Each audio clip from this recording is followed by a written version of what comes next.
அரசியல் காரணங்களுக்காக திமுகவினர் சென்னை கோயம்பேடு சந்தையில் போராட்டம் நடத்தியதாக சந்தை மேலாண்மை குழுவினர் குற்றம் சாட்டியுள்ளனர்.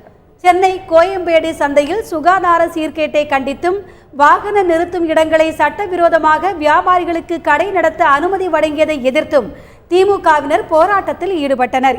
இதுகுறித்து சென்னையில் பேசிய சந்தை மேலாண்மை குழுவின் மூத்த உறுப்பினர் ஜெயராமன், திமுகவினரின் இந்த போராட்டம் அரசியல் காரணங்களுக்காக நடத்தப்பட்டது என்று குற்றம் சாட்டினார். மேலும் வாகனம் நிறுத்தும் இடங்களில் உள்ள ஆக்கிரமிப்புகளை அவ்வப்போது அகற்றி வருவதாகவும் அவர் தெரிவித்தார். ஆனால் உண்மைக்கு புறம்பான குற்றச்சாட்டுக்களை திமுகவினர் கூறுவதாக ஜெயராமன் குறிப்பிட்டார். இதர வியாபாரிகள், அதாவது என்க்ரோச்மெண்ட், அவங்க வேற வியாபாரிகள் என்க்ரோச்மெண்ட் என்ற முறையில் அவங்க கடையை ஆக்கிரமித்து கொண்டும் ஆக்கிரமிப்பாளர்கள் உள்ளே நுழைந்து பல வியாபாரிகள் வியாபாரம் செய்து வருகின்றனர். அவர்களிடம் உரிமமும் கிடையாது, எந்தவித லைசன்ஸும் கிடையாது. நடைபாதை அடைத்து கொண்டும் போக்குவரத்து இடையூறு விளைவித்தும் அவர்கள் வியாபாரம் செய்து வருகின்றனர். அவர்களிடம் நாங்கள் வசூல் செய்வதாக கூறிய குற்றச்சாட்டு தவறானவை, அரசியல் உள்நோக்கம் கொண்டவை.